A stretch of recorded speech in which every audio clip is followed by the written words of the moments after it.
Fala pessoal, tudo bem com vocês? Dorival no Galo e Eduardo Cudê no Flamengo, que história é essa? Eu vou te explicar. O Vitor Pereira tem uma saída iminente do rubro-negro e as peças estão se movimentando no tabuleiro. A pressão para cima do Cudê também não tá fácil, então eu vou te explicar tudo isso a partir de agora. Chega mais, eu sou o Chico Garcia, inscreva-se no canal, hein? E vamos juntos.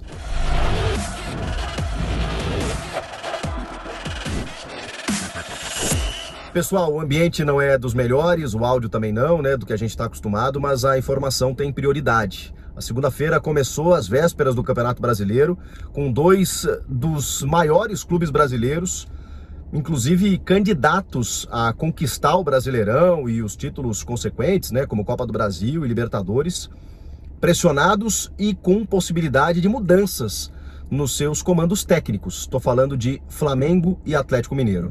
Na verdade, enquanto você está vendo esse vídeo, as mudanças já podem ter ocorrido, mas eu estou aqui atualizando praticamente em tempo real para você, e à medida que eu ficar sabendo, né, de mais notícias, a gente vai trazendo aqui para a gente debater sobre o assunto. Bom, vamos começar por Flamengo e Vitor Pereira. Ficou insustentável, gente. E não é apenas pelo ambiente. A gente já tinha informações, né, dos setoristas que cobrem o dia a dia do Flamengo, de que antes da decisão do Carioca, existia já uma pressão interna, porque o Vitor Pereira não vinha fazendo um bom trabalho, implementou mudanças táticas no elenco, algumas técnicas também, colocando jogadores no banco de reservas, não fazendo o time evoluir. Ele foi contratado para isso, porque depois dos títulos conquistados pelo Dorival Júnior, como a Copa do Brasil e a Libertadores, a diretoria rubro-negra entendeu que o Flamengo não jogava tudo que podia. E que, por exemplo, venceu o Atlético Paranaense sem jogar um brilhante futebol, só por 1-0, sendo que o Atlético teve um jogador expulso no primeiro tempo. No caso da Copa do Brasil, aquela final contra o Corinthians, em que o Corinthians foi bem realmente na reta final do jogo, e o jogo acabou indo para os pênaltis, e por detalhe, o Corinthians de Vitor Pereira não se sagrou campeão. E aí o Flamengo entendeu que o elenco rubro-negro poderia mais e contratou justamente, vejam só, Vitor Pereira. Não aconteceu, não deu liga, e eu não vou nem entrar no mérito aqui da forma como o Vitor Pereira sai do Corinthians para ir ao Flamengo e de como o Flamengo não renova, não permanece com o Dorival. Porque isso sim já implicaria num ambiente complicado, né? Aquilo que começa errado tende a não dar certo. Mas enfim, o fato é que o Vitor Pereira ainda poderia, porque o futebol permite isso, fazer um bom trabalho, ganhar títulos, e muita gente esqueceria tudo o que aconteceu. Só que foi exatamente o contrário. Ele não só perdeu todos os títulos que disputou, como não conseguiu dar um padrão para a equipe do Flamengo. E a gente sabe a capacidade técnica desse elenco. Contratou o Gerson, né, de volta, e o Gerson, enfim, não conseguiu sozinho ser um jogador brilhante ali no meio-campo, que resolvesse todos os problemas. O Flamengo sentiu muito a saída do João Gomes, não conseguiu devolver aquele padrão que o Dorival encontrou arrumando o time bagunçado do Paulo Souza, mas a diretoria entendeu que essa missão era do Vitor Pereira e ele não conseguiu. Colocou no banco de reservas alguns jogadores históricos, como o Everton Ribeiro, mudando o Gabigol de posição, muitos por conta de um pedido do próprio Gabigol, né, que queria voltar a disputar a posição como 9, só que aí nesse Fla-Flu ele joga não exatamente como ele vinha jogando com o Dorival, atrás do Pedro, né, como um meia, como um camisa 10, mas aberto pelo lado, num time de 3 zagueiros, que o Flamengo nunca jogou, e ele já tinha adotado esse esquema. E aí tudo bem, venceu o primeiro Fla-Flu por 2-0, mas já falamos com as circunstâncias do jogo, né?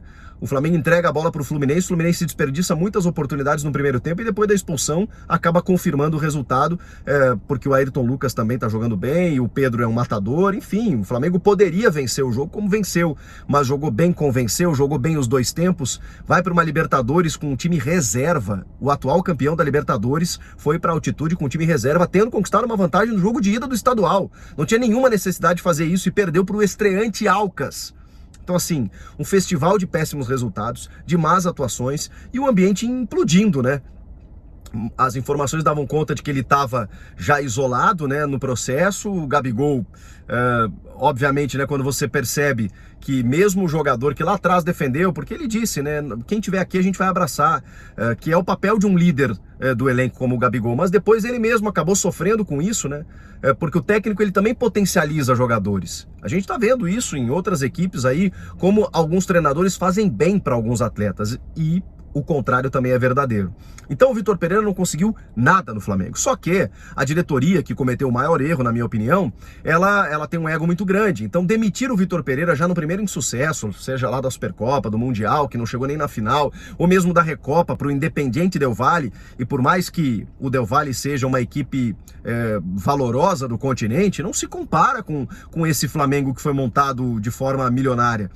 E mesmo assim, mesmo com todas essas perdas, é óbvio que a diretoria, ao demitir ali o Vitor Pereira, estaria fazendo uma confissão de culpa. Erramos. E não é o perfil deles. A questão é que depois dessa derrota, da forma como foi, o próprio Marcos Braz chegou a dizer que não ia tomar nenhuma decisão de cabeça quente, mas estava claro que estavam insatisfeitos, a torcida também, a forma como foi, ele relatou isso. Não podemos perder da forma como perdemos, e o Flamengo foi engolido pelo Fluminense, né? Então, é questão de horas para o Vitor Pereira ser comunicado da demissão, que ainda não aconteceu. A questão existe uma multa rescisória, né, de 15 milhões de reais, que é o tempo que ele tem até o fim do contrato para poder receber esse dinheiro. E aí? Como que o Flamengo vai pagar esse valor? Vai ter que estudar uma forma, porque o substituto já está sendo encontrado, já está sendo procurado, melhor dizendo. O Everton Guimarães, meu irmão lá de Minas Gerais, deu uma informação no Jogo Aberto de que o Eduardo Cudê foi contatado pela diretoria do Flamengo. Esse contatado, ele pode ser meramente por uma consulta, uma sondagem para saber a situação, ou pode evoluir para algo maior. A gente não sabe se o Cudê vai treinar o Flamengo, até porque o Vitor ainda não saiu do Flamengo e o Cudê ainda não saiu do Galo, mas é uma questão de horas para isso também acontecer. Ontem o Eduardo Cudê chegou a dizer depois do título que tá feliz, que quer ficar e que veio para trabalhar, aquela coisa toda, mas é curioso, o Galo acabou se tornando um campeão na crise, porque é mais time que o América Mineiro, embora o bom trabalho do Wagner Mancini, venceu por 2-0, né, já tinha vencido o primeiro jogo por 3-2, só que o Cudê no meio da semana, depois da Libertadores, depois de perder para o Libertad em casa, na fase de grupos, o que complica também a situação no grupo do Galo na Libertadores, espinafrou contra a diretoria, exagerou em alguns pontos, detonou o elenco, isso não pegou bem internamente. E os responsáveis, né, o Rodrigo Caetano, muito chateado, concedeu uma entrevista ontem dizendo que realmente não era o fórum adequado para ele fazer aquele tipo de reclamação, poderia ter resolvido de forma interna, o que não aconteceu. O Sérgio Coelho, presidente, disse que não tinha se manifestado ainda sobre o assunto e ainda permanecerá em silêncio, mas vai tomar a melhor decisão para o Atlético. E pelas informações nos bastidores, o clima se tornou muito insustentável, porque, segundo alguns, ele atacou a instituição, atacou o elenco, e é muito difícil que ele permaneça dessa forma. O que me surpreende é o Rodrigo Caetano, que já trabalhou com o Cudê no Inter, onde ele fez a mesmíssima coisa, ter contratado de novo o Cudê sabendo do seu temperamento. Enfim, a tendência é que o Eduardo Cudê não siga no Atlético Mineiro. Pode até seguir, mas eu tô falando em termos de tendência. E segundo o Everton Guimarães, ele foi contatado pelo Flamengo para saber qual a sua situação. Então a gente pode ter uma dança das cadeiras aí, rapidinho. Outro detalhe, em Minas Gerais, em Belo Horizonte, já se fala de que Dorival também já teria sido contatado pelo Atlético para uma eventual saída do Cudê. Então o Dorival, ex-Flamengo, pode muito bem assumir o Galo para a sequência da temporada, o que seria um plot twist gigantesco, né? Vocês imaginem se o Cudê para no Flamengo e o Dorival no Galo.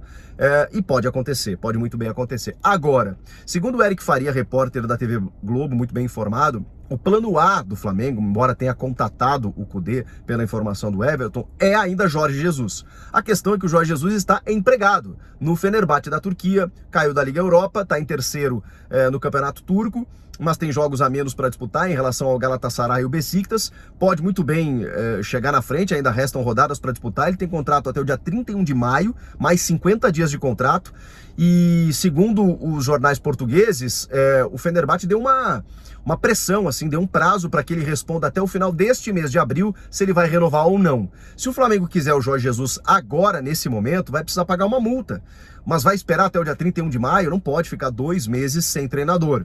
Então essa é a dificuldade. Mesmo que seja, a questão é se o Jorge Jesus daqui a pouco consegue uma liberação. Ele está na semifinal da Copa Turca também, está na reta final de contrato lá e de temporada com o Fenerbahçe, e tem um aproveitamento até interessante, de mais de 70%. Será que o Jesus vai se liberar do Fenerbahçe antes do prazo para poder voltar ao Flamengo num tempo hábil ainda?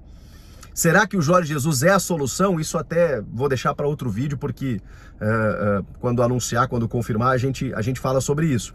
Se anunciar e se confirmar, né? Porque eu realmente vejo dificuldades aí para o Flamengo confirmar o Jorge Jesus. Mas, obviamente, a ideia dessa diretoria desde sempre, né? Os caras não esqueceram o Jesus, foram atrás de um estrangeiro, lá o Domenech Torrent, depois tentaram o Rogério Ceni, depois tentaram o Renato Gaúcho, depois tentaram o Paulo Souza, mais um português, não deu certo. Buscaram mais um português agora, o Vitor Pereira, de novo não deu certo.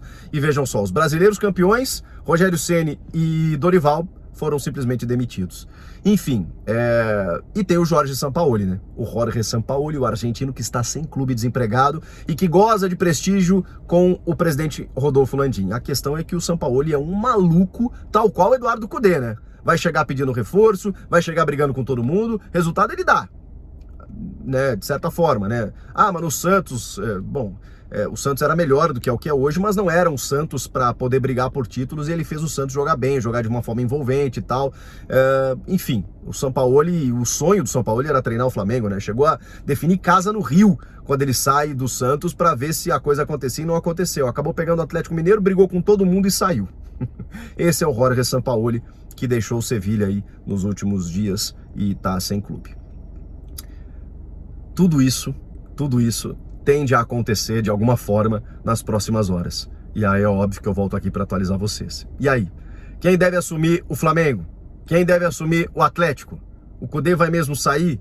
O Vitor Pereira me parece óbvio que vai sair. Vem Jesus, vem Sampaoli, quem vem? Dorival vai pro Galo? Meu Deus do céu, comenta aqui. Inscreva-se no canal, eu volto na próxima. Tchau!